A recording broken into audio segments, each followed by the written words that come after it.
नमस्कार दोस्तों, यदि आप चाहते हैं कि टेली में आप अपने प्रोडक्ट के रेट, आपके जो स्टॉक आइटम्स हैं, उनकी रेट फिक्स कर दें, चाहे वो परचेज़ हो या सेल्स हो या दोनों हो। तो वो रेट फिक्स करने से आपको फ़ायदा क्या होगा? आपको ये फ़ायदा होगा कि जब-जब भी आप सेल्स या परचेज़ इनवॉइस बनाएँगे, तो आपको बार-बार वहाँ पर रेट नहीं लेना पड़ेगी, वो ऑटोमेटिक रेट वहाँ पर आ जाएगी। तो ये रेट कैसे सेट करना है, वो ही सीखते हैं। इसके लिए आपको गेटवे ऑफ टेली में आना है। गेटवे ऑफ टेली में आकर या मास्टर्स में हम अल्टर ऑप्शन पर आएँगे। यहाँ पर आप आ जाएँ इन्वेंट्री मास्टर्स में स्टॉक आइटम के ऊपर आ जाएँ। स्टॉक आइटम जैसे यहाँ पर आपके जितने भी आइटम होंगे उसकी लिस्ट आ जाएगी। आपको आइटम वाइज़ रेट सेट करने हैं, तो हम यहाँ पर आइटम 1 पर हम जाते हैं।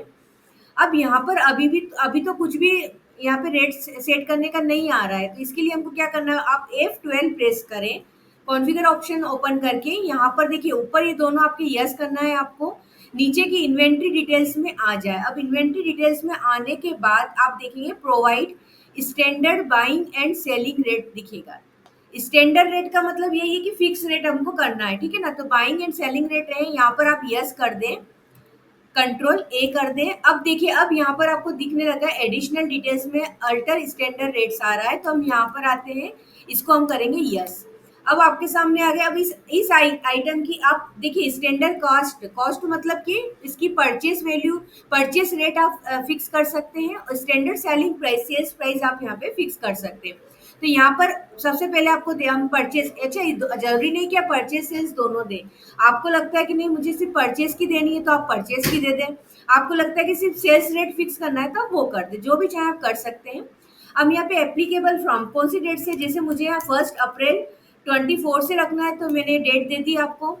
फिर रेट मुझे क्या रखना है, तो मुझे रखना है 13,000, ठीक है, पर नंबर हो गया। अब इसकी सेलिंग प्राइस देखिए। अब इसके अलावा यदि आपको ऐसा लगता है कि आपको पता है कि नहीं जून से इसके रेट बढ़ जाएंगे, जब भी आपको ऐसा कि नहीं इसके बाद में रेट बढ़ जाएंगे, तो आप यहाँ पर 1 अप्रैल से तो ये रेट रहेगी, फिर हम चाह रहे हैं कि नहीं हमको तो जून से रेट इसकी चेंज हो जाएगी, तो हम जून से रेट चेंज आप यहाँ पर कर सकते हैं। जैसे मान लीजिए कि 14,000 हो जाती है, ठीक। तो इस तरह से आप रेट यहाँ पर सेट कर सकते हैं। अब इधर स्टैंडर्ड सेलिंग प्राइस पर हम आ जाते हैं, तो यहाँ पर हमको 1 अप्रैल से ऐसे ही रेट से डेट सेट कर ले कब से आपको इसको एप्लीकेबल करना है। उसके बाद रेट यहाँ पर हम ले लेते हैं ऐसे जून से, फिर हम चेंज कर देंगे। तो इस तरह से आप एक रेंज यहाँ पर क्रिएट कर सकते हैं।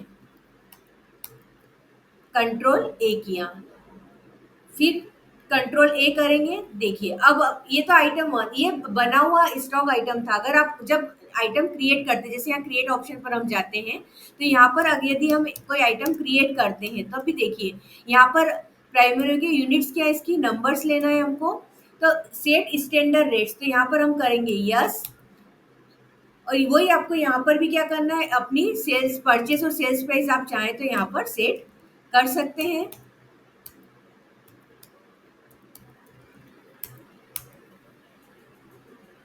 कंट्रोल ए किया, फिर कंट्रोल ए किया। तो इस तरह से दोस्तों आप अपने जो प्रोडक्ट है उनके स्टॉक आइटम रेट फिक्स कर सकते हैं। अब इसके लिए हम इनवाइस बनाकर देखते हैं। वाउचर्स में आ जाते हैं।